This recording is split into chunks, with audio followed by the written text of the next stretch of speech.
Welcome to the Alicia and Kate Comedy Show.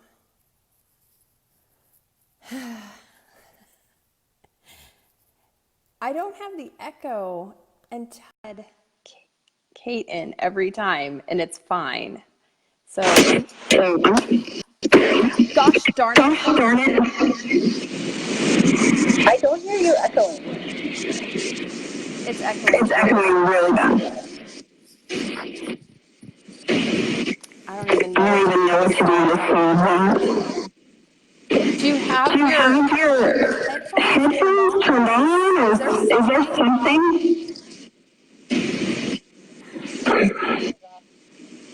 You're not echoing for me.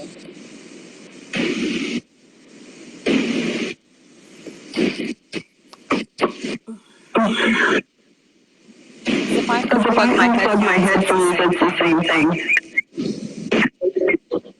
Does everybody have Does the everybody have the echo? I don't hear you echoing, but I never did. do it all? Do it all for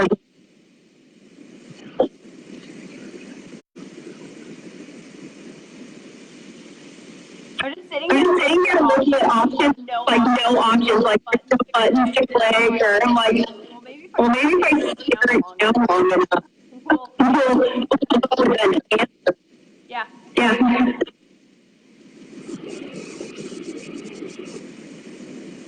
Because the Because the headphones solve the problem.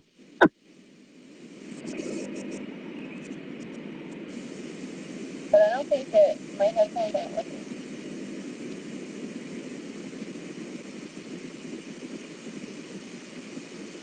Do you have Do you have plugins?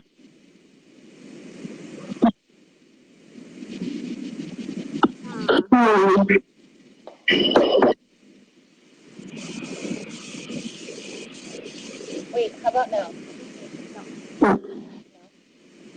Yeah, it's like, come on, it's like all this down bad. bad. And then And then Huh?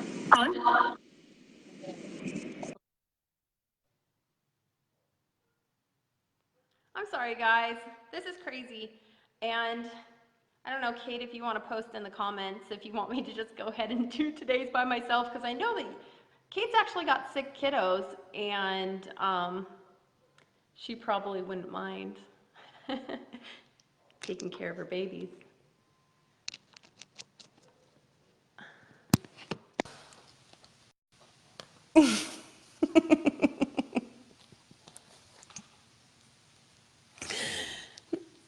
Kate,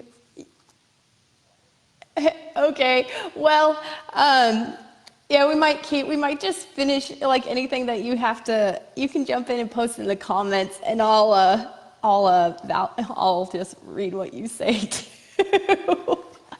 Oh my gosh, let's get this show on the road. Guys, thank you so much for being patient with us and just being amused and humored, because this is kind of like, we've done this is our 7th now, I think. So, you know, you would think we would have this figured out by now, but we're setting an example, and hopefully you learn from what not to do.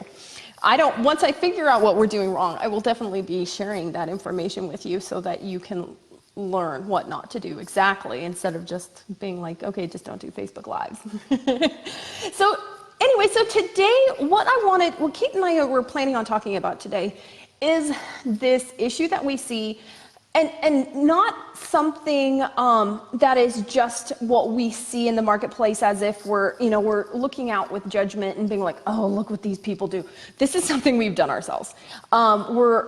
It's close and personal to us, and at the time we didn't see it, and now that we're in a different position, we see it all over the place, and we're like, oh yeah, we did that too. Sometimes we still do it. And this is about abuse of the business. And one of the funny things, and it's funny, not funny, when people are building businesses, they come as an entrepreneur.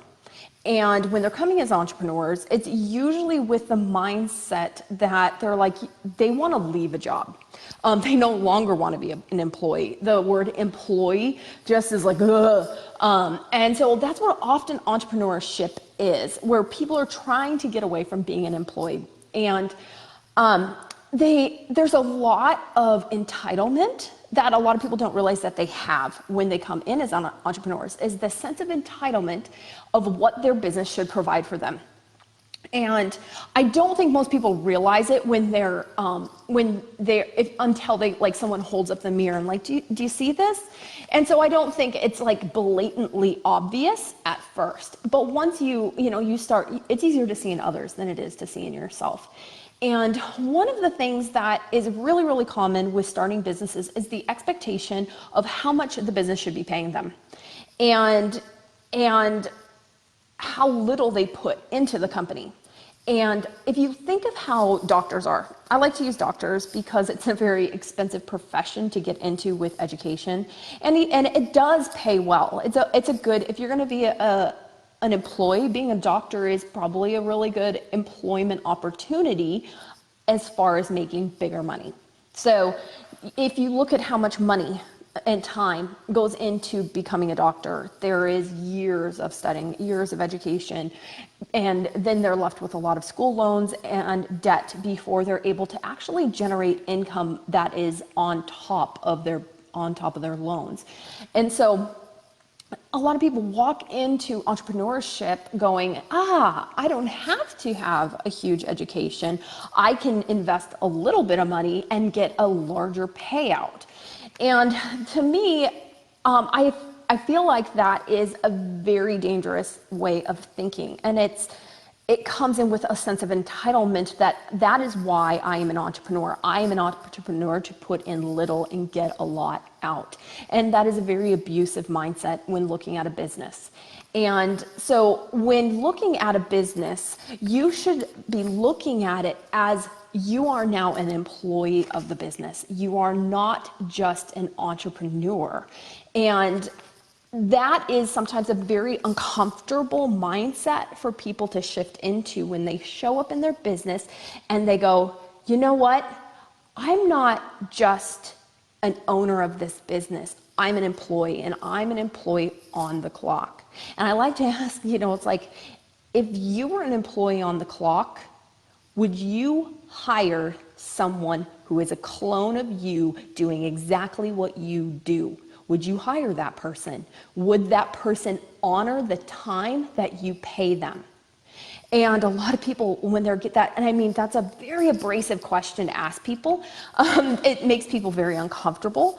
And usually when I ask people that, they're just like, like very defensive. And it's like, it's not to be mean at all. It's being completely honest. It's like you are showing up, putting in minimum wage effort and expecting more than minimum wage pay.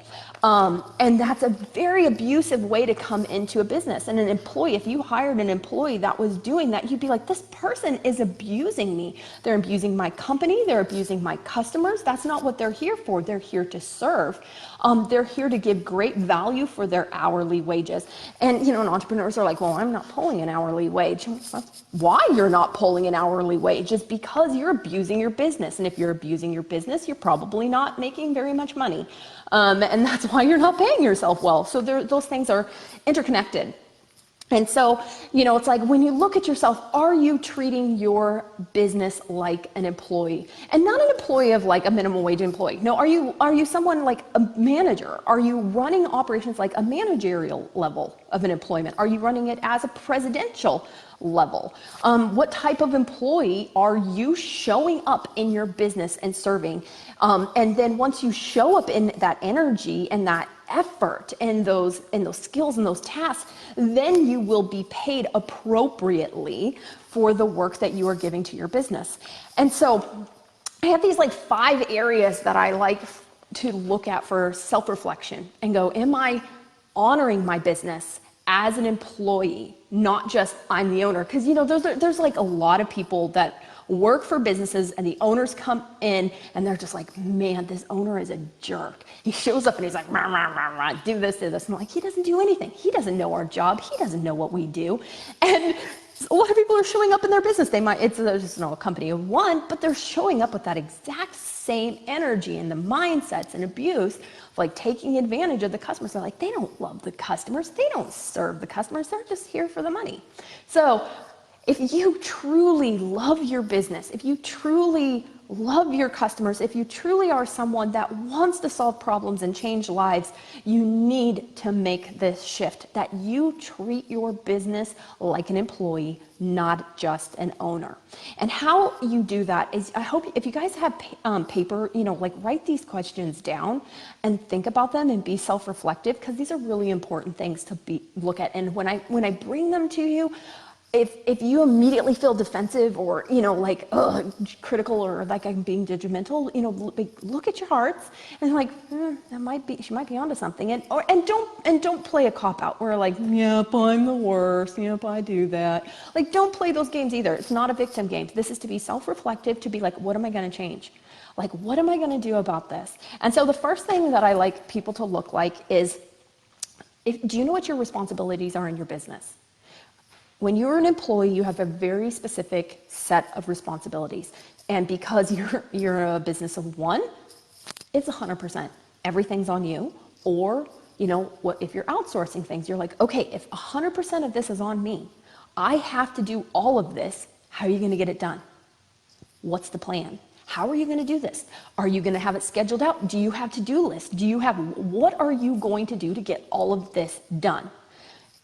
If it's overwhelming, what are you going to do to make enough money that you can pay somebody? What's the plan to bring in people to outsource? Like, you might have to hustle really, really hard for a while, but what's the plan of making your next hire or your next outsource? That's how an employee thinks. It's like if it's a manager, like, oh, we got to delegate. I can't do all of this, and managers know they can't do it all. You got to delegate. So that is an employee type mindset, is I need to make decisions that are best for the company as a whole, not what's best for me. Because if you just look at like, well, I can't afford to do that, a manager would not say that. An employee would not say, you should save the money, I'll do it all. No, that's not what they would say. They would say, we need to hire someone. We need to get somebody in here. What are we going to do? What's the plan?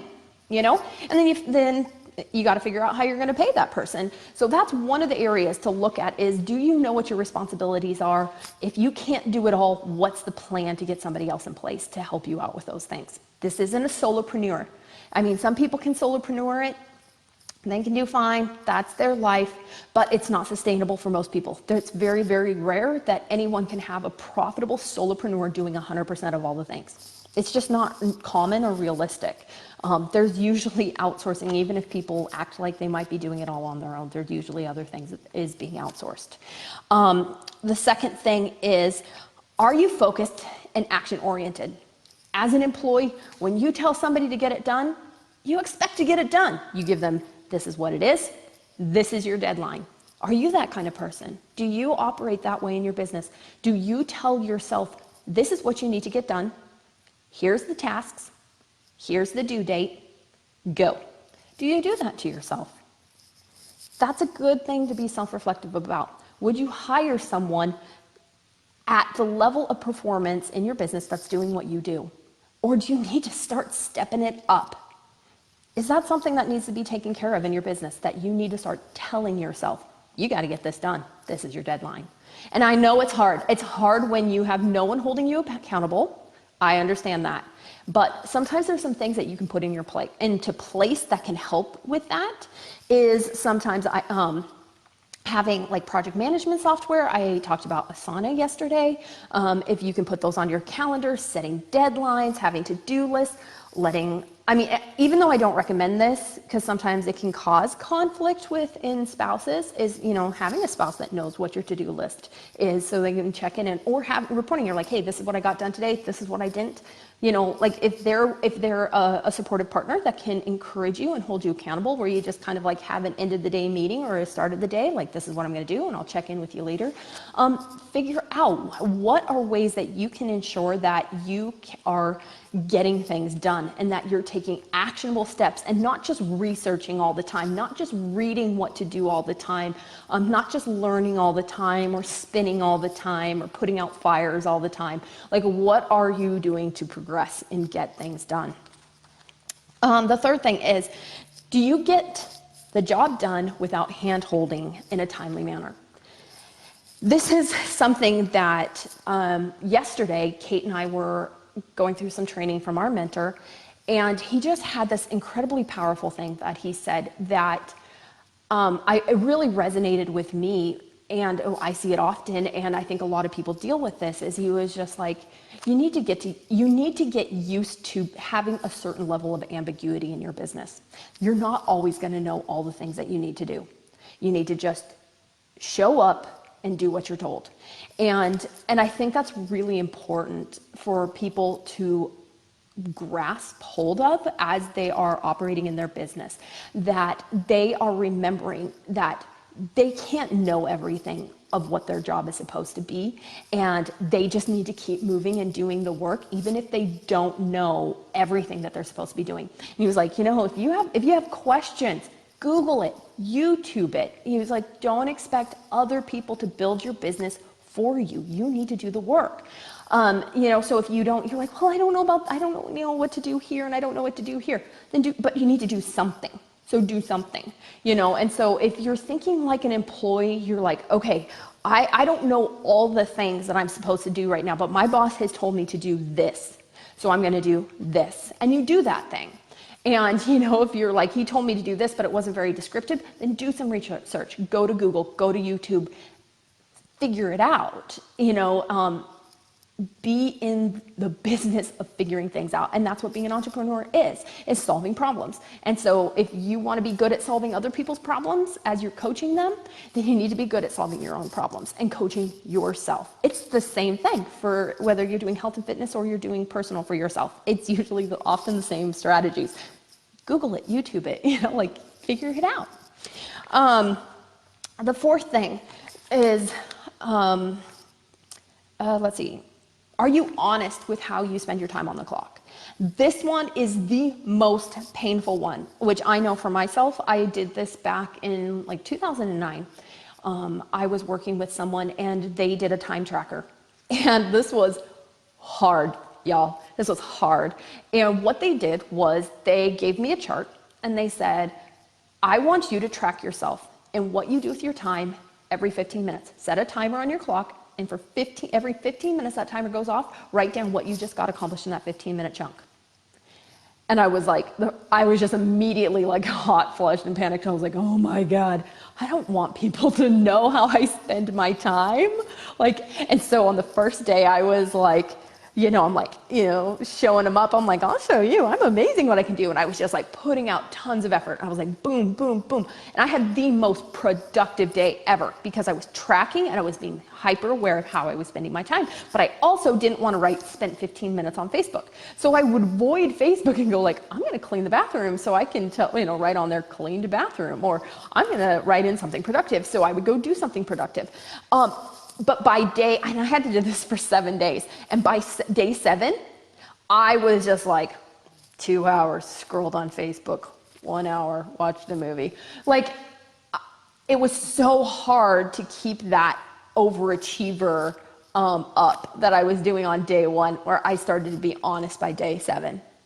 And by day 7, when I looked at that, I was being completely honest because I knew if I was like, I'm not going to lie about this. And I wasn't setting the timer. I just looked at the clock and I'm like, yep, it's been about 2 hours that I've watched a movie. I'd write it down. But I was being honest with myself at that point. And when I was able to be honest with myself, I saw on one side of what I was able to accomplish in 15 minutes. And I was impressed. I'm like, when I'm like this and I'm hyper aware of my time and what I'm doing and how I'm spending it, I get stuff done. So I got to see what that dedication was to 15 minutes. But then I also got to see how I really truly am when I'm being honest about how I truly spend my time. And I was able to take that. I found a happy medium. And I was like, you know what? I don't like this person on day 7. I don't like the lack of productivity. I don't like just how I let myself get distractions. And I don't think this hyper overachiever is also sustainable. So I was able to find a happy medium with my time. And so as you're looking at your business, and if you're treating it like an employee, are you being honest with how you spend your time? Are you stealing from the company? When you're on the clock? That's really, really important to be looking at. And how can I honor my business as an employee? Would I pay myself per hour to do these things? And lastly is, do you follow company policies and procedures? This is one thing that is usually not very thought of when people are starting their businesses, because everything is kind of a hot mess and you don't really know what is the policies and procedures, and you're like, what are the rules of my business? If I brought someone into my company, I'd be like, always do this, never do this. Like, always treat my customers this way, never treat my customers this way. Do you have those things in place? And if so, how do you honor them? And so this is kind of like the start of not just honoring your business so that you treat all your customers the same, you show up the same way, you honor your business, you're like, this is how I treat this situation, this is how I treat this situation. Creating policies and procedures when it's just a solopreneur operation is a really valuable thing to do, because as you grow and scale, you're able to really easily train other people. And when you are able to easily bring in other people in that way, they're able to kind of hold up the brand that you have established. So if you have amazing customer service, you can have that defined as this how is what we do, this is what we never do. And you have that defined. This is how I show up this way. This is how, it's like if your emails, like what's the company's policy and procedure for answering emails? Well, you can set that up on your autoresponder, and you say, all emails are answered within 24 hours. Okay, that's a company policy and procedure. So that's a policy. So we always answer emails within 24 hours. What's the procedure? How do you answer that email? This is the process. And being able to set those things in place. And how I like to do that is I create a Google Doc, and I start writing things down.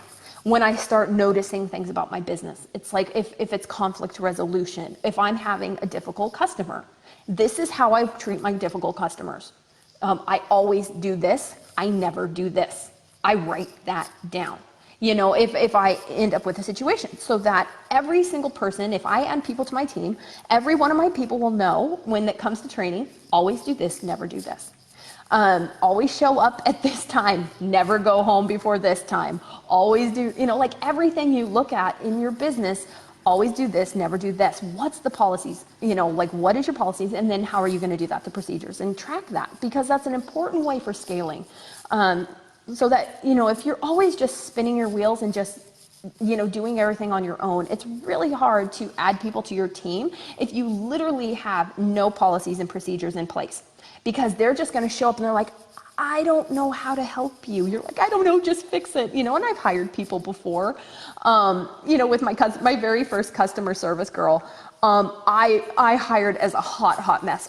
She was such a mess, or she was a mess. I was a mess when I hired her, and I was just completely buried in emails.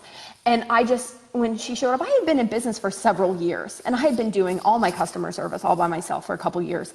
And I finally got to the point where it was like, I don't know if it was like 100 or 200 emails a day, but it was a hot mess of what I was doing. And I just told her, I don't know what to do.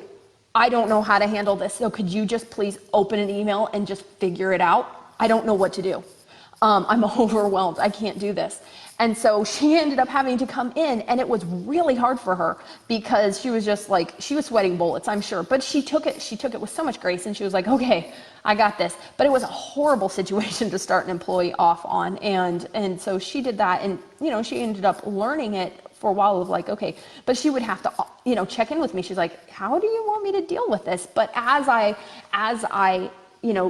we together started doing things, we ended up coming up with really great systems for managing customer service. And that became our process, so that when she handed the baton off to my next customer service girl, we had everything in place. And that next customer service girl just eased in, and it was a breeze for her because we had everything in place. She didn't have to learn anything.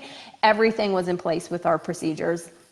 And so that is a great way when you're thinking like an employee, you're thinking of how is this business going to grow? This is not forever going to be on you and on your shoulders. So if you're thinking like an employee, you want this business to grow. Think like a CEO that gets a paycheck, I'm running this and I want to scale this company. So I need to hire some people someday. And what am I doing now to prepare for those things? So hopefully that was helpful, everyone. I know it's an uncomfortable topic, and it's not like one of those warm fuzzies that you're like, yay, I loved this. It was such a great talk. It was probably not that fun, and I'm sure you're like, thanks, Alicia, I appreciate it. But anyways, hopefully it was still valuable for some introspective time.